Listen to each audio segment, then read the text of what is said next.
Sirens braided the dawn over Kyiv on February 24, 2022. Drivers fled the city in tail-light rivers while others stood on balconies recording streaks they could not yet name. At the edge of the capital, soldiers lifted roadblocks they had rehearsed in nightmares. In schools and flats and metro stations, parents whispered into children's hair. The war that had been predicted arrived as sound, missile thunder, rotor wash, and the clatter of armor rolling toward a country that would not kneel. The invasion did not begin in a vacuum. In 2014, after protests on Kyiv's Maidan Square toppled a corrupt government, Russia seized Crimea and stirred separatist war in the Donbass. A trench line scarred the east, families learned the vocabulary of shelling, and the word ceasefire came to mean the hours between funerals. For 8 years, the conflict smoldered. On maps, analysts traced battalion tactical groups massing along the border and argued intentions. Ukraine argued with history and prepared. When Russian forces crossed in 2022, north from Belarus, east from Donbass, south from Crimea, they aimed to decapitate a government, shatter an army, and swallow a neighbor before Europe woke. Airports and command posts were struck first. A helicopter assault rushed Hostomel airfield northwest of Kyiv. Columns poured down highways, meant for commerce, not conquest. The plan depended on speed, surprise, and a belief that a nation would fold when pushed. Instead, bridges blew behind retreating defenders, and people who had never thought much about infantry found themselves filling sandbags and learning the weight of a Molotov. President Volodymyr Zelensky refused evacuation. "I need ammunition, not a ride," became more than a quip. It became a hinge in the story. His nightly videos from a lit street in the capital, bearded, tired, unafraid, gave shape to resolve. Kyiv did not fall.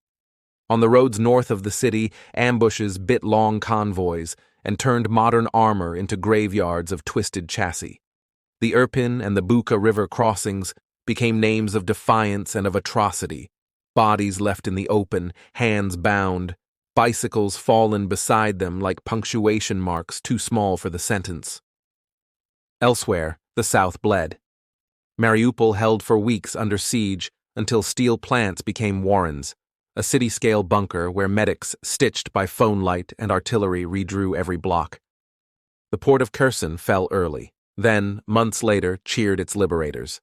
In the east, cities whose names were once rail junctions, Severodonetsk, Lysychansk, Bakhmut, became clocks measuring the cost of every street. Trains carried evacuees west and returned with shells. Farmers drove tractors into mined fields, and into history with a stolen tank on a tow chain. The invasion rippled far beyond the front. Europe rewired overnight. Weapons stockpiles opened, sanctions cut new channels through the global economy. Pipelines became leverage and liability. Refugees poured across borders into Poland, Romania, and Germany. Families arrived with cats in carriers and a single bag, met by strangers with signs, then slept in gymnasiums that smelled of floor polish and soup. Diplomats spoke of air defense, grain corridors, energy grids, phrases that meant the difference between heat and winter, bread and nothing. Drone footage turned artillery duels into geometry, and small quadcopters learned to drop grenades into trenches. Russia adjusted. Massed artillery, then mobilization. Strikes against power plants to freeze cities in the dark. A referendum theater to annex what missiles could not legitimize. Ukraine adapted with Western-supplied systems that broke logistics and bent sky, HIMARS cracking depots, NASAMS and Patriots knocking missiles aside, infantry stitching Starlink to paper maps when nothing else worked. In occupied towns, partisans painted letters on walls and sent GPS pins to phones that were not supposed to exist. By the first winter, Europe learned rolling blackouts. Kyiv's metro doubled as a dormitory. Children colored pictures under fluorescent lights 100 feet underground. On the lines, mud sucked at boots and engines. Soldiers rotated from frost-bitten tree lines to barracks made of plywood and prayer. New cemeteries grew. Old tactics returned, trenches and mines, stitched to software from the future. The war redrew alliances. Countries that had nursed neutrality applied to join NATO. Debates over tanks and jets moved from taboo to timetable. Economies absorbed shocks and built new routes for grain so that bread could be baked in Cairo and Lagos. At the UN, speeches stacked up while a grandmother poured tea for sappers clearing her garden. Propaganda flooded every screen, and fact-checkers learned to sprint. In the spring and summer that followed, counter-offensives unfolded like weather. The map flexed, stalled, flexed again. Ukrainian units pushed across the Inhulets and the Oskil, liberated towns where blue and yellow flags had been folded into attics, and found basements full of fear. Russia dug in behind dragons' teeth and trenches long enough to be seen from space. Sappers crawled at night, felt for tripwires with knife tips, and opened holes for battalions. Every kilometer cost lives measured against the arithmetic of winter. Through it all, ordinary days insisted on existing. Musicians played under bombed-out shells of theaters. Teachers held class in corridors between air raid sirens. A couple married on a checkpoint, the bride's veil clipping on a helmet. Somewhere a child learned to say the word for drone before the word for toy. Somewhere else, a conscript smoked his first cigarette and tried not to be afraid, and was. There is no neat ending, only markers. The day Kyiv stood, the day Kherson cheered, the day a dam burst, the nights when cities glowed with generator light. What has become clear is older than any treaty, that a nation is a decision made again and again under pressure. Ukraine decided every dawn. Russia decided too, and bears the cost that comes with deciding to take what is not yours.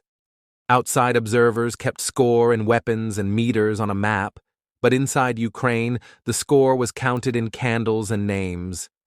Lists ran down church walls after each strike. Volunteers taped plastic over windows and swept glass from stairwells so children could sleep.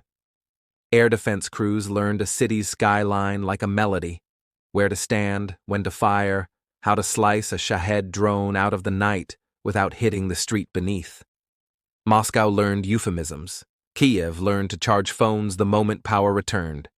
History will argue over doctrines and turning points. Those who lived it will remember smaller truths. That soup tastes different in a basement. That dogs fear sirens less than people do. That a passport can be a shield or a target depending on who stops the bus. Long after trenches turn to gardens, stories will surface of a medic who refused to leave a patient, a mechanic who built a drone from spare parts, a conductor who played a cello underground until people stopped crying and started listening. Stand at the edge of a Kyiv metro platform at midnight. Trains sleep. Families breathe in chorus. On the pillar, a child has taped a drawing, a blue stripe, a yellow stripe, a small house with a chimney, and above it, a sky without missiles. On the long escalator back to the street, you pass posters asking for blood donations and recruitment. Outside, the wind carries the smell of diesel and bread. Somewhere a generator coughs, and somewhere on the front a radio crackles with coordinates. The future waits off stage like a soldier about to be rotated home or forward, and the present is a country that refuses to disappear. Thank you for listening to Last Post History.